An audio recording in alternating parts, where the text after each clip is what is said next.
ሰላም ኣመል ዓለም ዘለኹም ክብራት ሕዋት ሰላም እግዚአብሔር ምሳኹም ይኹን ናይሎም ማዓንቲ ብሓንሳብ ኬና ንሰርሖ እምበር ክትፈትውዎ ተስፋ እንዳገበርኩ ቅድሚ ናኦም ባለይ ግን እቶም ሓደሽቲ ዘለኹም ላይክ ሳብስክራይብ ኮመንት እንዳገበርኩም ንዝመዓልታዊ ሒዘ ዝመጽእ ቪድዮታት ተኸፈልቲ ክትኮኑ ብኽብሪ ዕድመኩም እቶም ምሳይ ጸናሕኩም ከዓ ወርቃዊ ዝኾነ ግዜኹም ሰዊኢኹም ኣብ ጎነይ ኮይንኩም ላይክ እንዳገበርኩም ሃና ጽርኢተኹም ተተባብዑን ዘለኹም ካብ ልበይ ዘመስግነኩም ዘምሕዋተይ እምበኣር ናይ ለማዓንቲ ብሓንሳብ ኬና ንሰርሖ ግዜ ዝበሃል ኣይተወስድን እያ ጣዕጣዕጣዕጣ ዓቢልና ኣብ ሓፂር ግዜ ኣዝዩ ጽቡቕ ዝኾነ ፕሮቲን ዘለዎ መግቢ ብሓንሳብ ኬና ክንሰርሕ ኢና ናይ ጾም ማለት እዩ ኣብ ምእተዊ ከም ዝረኣኹማ እዚኣ ኣብ ግዜ ጾም ጥራይ ዘይኮነ ዋላ ኣብ ግዜ ስዕረት እውን እቶም ስጋ ደይሰማምዓና ብጥዕና ምክንያት ወይ ከዓ ዘይንፈትት ኮይና ኣዝዩ ትሕዝቶ ዘለዎ ናይ ቶፊ ብቶፉ ጌርና ኢና ክንሰርሖ ማለት እዩ ዝኾነ ኣብዚ ናይ ጾም ውራያት ክህልወና ከሎ ዝኾነ ፕሮግራም ክህልወና ከሎ ወይ ከም ቀዳመ ሰንበት ወይ ከዓ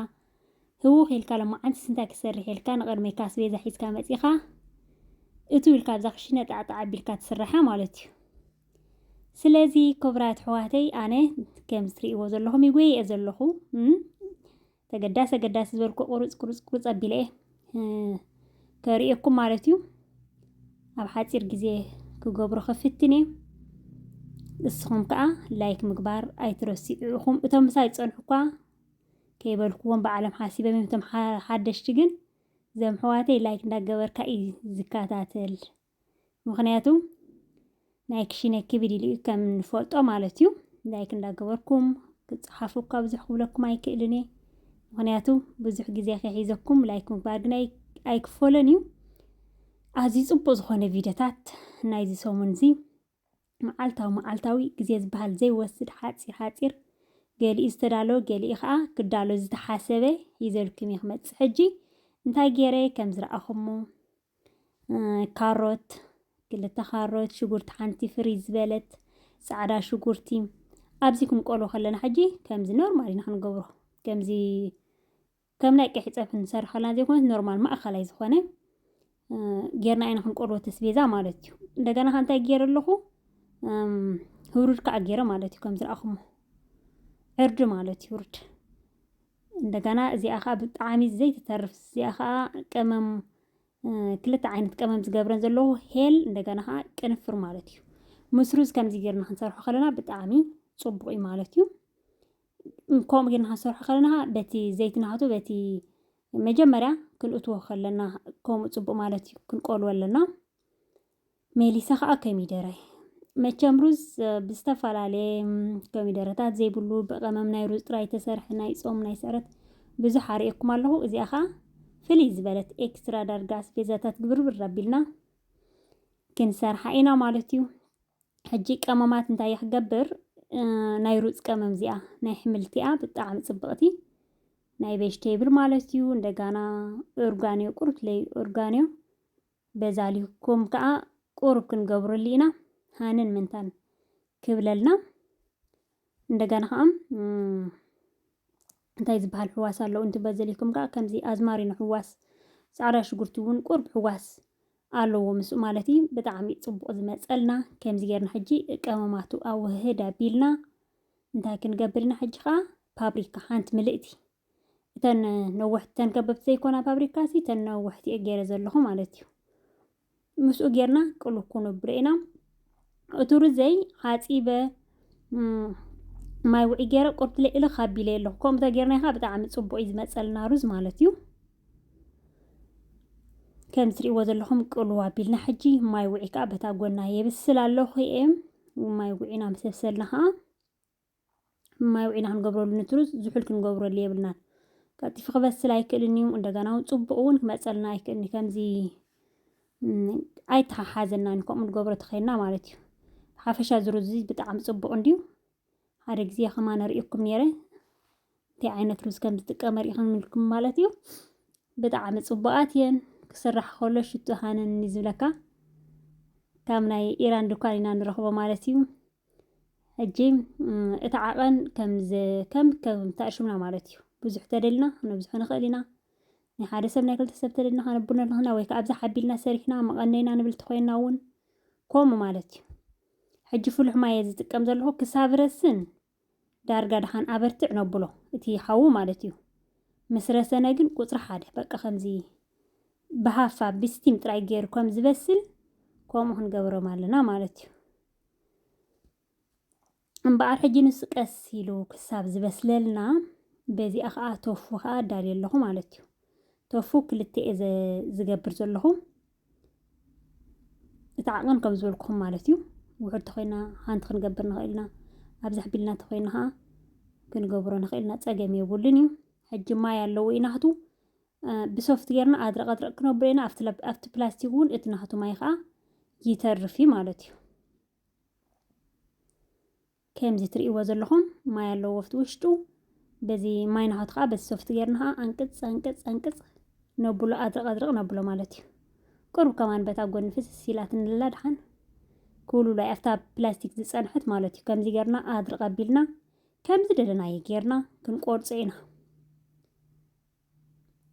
انتدلنا كم زي بقومبات كيرنا هنقورصو نخيلنا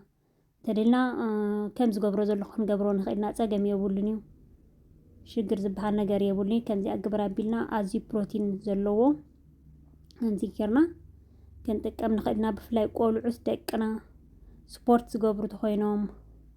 أمنا يجزيت كم زي دا قبرنها كن مقبوم نخيلنا مالتيو كم زي وزلهم ديزاين غيره متاتيري له حجي كقامو مية مالتيو زاروزنا خساب تبسللنا كم ستري وزلهم أبزي أمد حادث كبرى بلي حجي كقامي مالتي قامات انتاي كقبري حجي قرب لي بابريكا باودر يزقب زلهم زتتحنا بابريكا قرب لي سليم بربرو مالتيو እንደገና ጻዕዳ ሽጉርቲ ፓውደር ካ ክንገብሪና ፍሬሽ ጻዕዳ ሽጉርቲ እውን ክንጥቀም ንኽእልና ጸገም የብሉን እዩ ዘለና ኣብ ገዛና ማለት እዩ ብዙሓት ይሕዋት ብእውነት ብጣዕሚ እንደገና ኮረሪማ ማለት እዩ ክገብረሉ እየ ጨውካ ቁርብ ካ ንገብረሉ ማለት እዩ ምክንያቱ ጨው ስለ ዘይብሉ እሱ ዘይት ካ ቁርብ ትለይና ኣቁን መተሓዚ ሕጂ ጽቡቅ ጌርና ሕውስውስ ክነብሎ ኢና ብዙሓት ይሕዋት ዝሰርሑ ዘለኹ ቪድዮታት ምክንያቱ ብዙሕ ዝሰርሑ እንዲቲ ታርሽሙ ግን ከዓ እተን ተገዲስክን ሰሪሐ ደቂ ፈትዮሞ ሰብኣይ ፈትይዎ ኣነ ፈትየ እንዳበልክን ብጣዕሚ ትጽሕፋ ብጣዕሚ ሳፖርት ዝገብረና ኣይ ምክንያቱ መሊሶም ሞር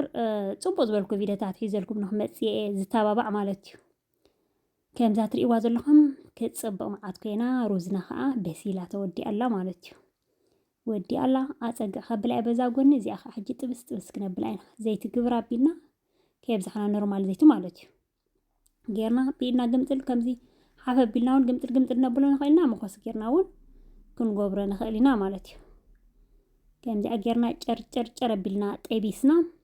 ميليسنا خا حامل خا زوكين خا كنت أبسينا مالتي كبرات حواتي أنا كل جزي خمس بلكم كم زي حملتي بزسافة على مجد بمنتاي مزين صرحه بمنتاي بحنساو كينا خبرات حواتي أنا نعاخذ مهركم السخم كا نعيت مهرنا تمهارنا ماريتهن كان هبان هجي حملتي كبرات حواتي كابصافة غيرنا نصرحو تتحستو صبق انديو تبلو مخنياتو تنا حملتي تحستو تخطمني الكا تبلو خلاها قد كا بزسافة على قيرنا كاب قدينا بشغورتنا غبرنا 5 نسرحو تسرينا خا طعم صبقي مالتي حجي زوكينها حانت زوكين دالي الله بتاغوني نسخا كنت ابساينا مالتي ددحرزي اغيرنا ازي اغن كمزات ريوا زلهم صبقت غيرت ابيسي الله بزا غون حجي بيات دالي الله نابا خغبراي بحق غزي زباله توسدني بطعم يا حاصير غزي توفوي تودي أتسريحة مالتيو حجي انت هنقبرينا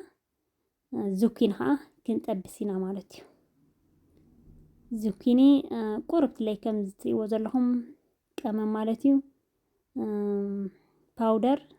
تارشمو زي باودر فابريكا مالتيو استطحان خمسة مجمرة زقبرنايو قربت لي جو እንደገና خافتنا vegetable حملت كماماتون كون قبرو لنا خيلنا زوكين حوز بهال أي تصورني قلتي في أموت زبللنا ሓንሳብ ርስ እንተይላ ኖርማል ተተቢልና ክንቆልዎ ንኽእል ኢና ማለት እዩ። ጻዕዳ ሽጉርቲ ፓውደር ጻዕዳ ሽጉርቲ ክንገብረሉ ኢና። ቀመማት ዋላ ሓደ ኤክስትራ ክንውስኸል ንኽእል ኢና፣ ግን ኣብቲ ከዓ ቀመማት ኣብዝሓ ኣቢልና ስለ ዘለና ኣብዚ ከዓ ፍኹስ ዝበለ ክንገብሮ ኢና እቲ ቀመም ማለት እዩ። ከምዚ ጌርና ጥብስ ጥብስ ኣቢልና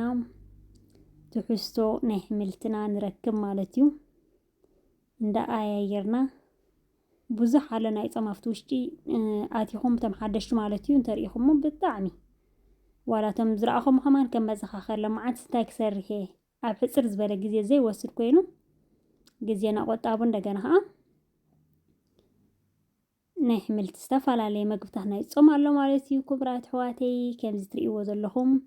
ኩሉ ውዒ ፍረሽ ንፍረሽ ኩሉ ኣዳሊና ከምዚ ኣጌርና ክንፀብሓ ኢና ማለት እዩ።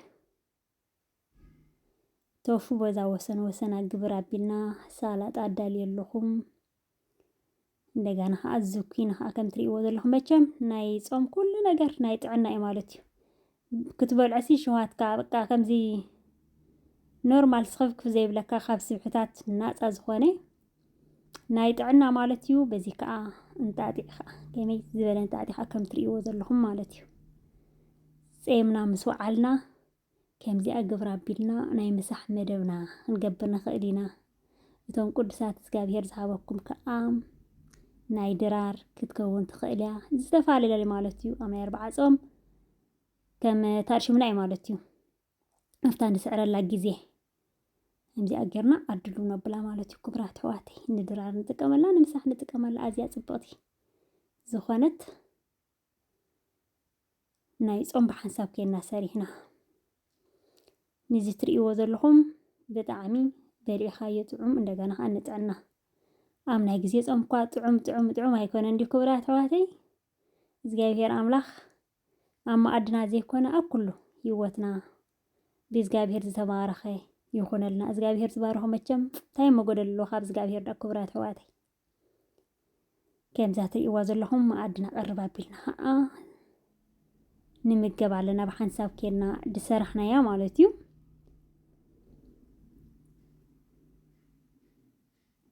ብጣዕሚ ጥዑም ደስ ኢሉካ እትምገቦ ካብ ስብሕታት ናፃ ዝኾነ ናይ ጥዕና ፕሮቲን ዘለዎ እታ ትስተ ጥራይ ንባዕላሲ ምሳሓ ማለት እዩ። ክቡራት ኣሕዋተይ ክትፅብቕ መዓት እንጣጢዕ ምስ እንጣጢዕ ዘሎ ትሕዝቶ ከዓ ብጣዕሚ መዳርግቲ ዘይብሉ ማለት እዩ። ካብ ዓሳታት ንረኽቦ ካብ እንጣጢዕ ንረኽቦ ኢና። ኣብ ግዜ ፆም ጥራይ ዘይኮነ ኣብ ግዜ ስዕረት እውን ሓንቲ ኣደ ካብ ክሽነ እያ ክትፈሊ የብላን። ብዝኾነ ክቡራት ኣሕዋተይ ከምዛ ትሪእዋ ዘለኹም ትመስል ብሓንሳብ ኬድና ዝሰራሕናዮ እዚ ቪድዮ ክትኣቱ ከለኹም ላይክ ተረሲዕኹም